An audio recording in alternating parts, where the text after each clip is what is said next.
ఈసారి మొక్కిన తిరుపతి అంకన్న దారి చూస్తాడేమో. దయగల్ల దేవుడు ముల్లోకనాథుడు కంట చూస్తాడేమో.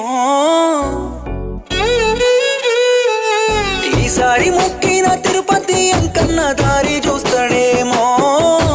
దయగల్ల దేవుడు ముల్లోకనాథుడు కంట చూస్తాడేమో. తీరునే పిల్ల మన బాధలు తెచ్చుకుందామే ఆ రోజులు. చెల్ల చెదురైనా మన బతుకులు చేరదీస్తాడేమో ఆ దేవుడు. నిన్ను కష్టపెట్టకుండా చూసుకుంటానన్న మాట తప్పినానే.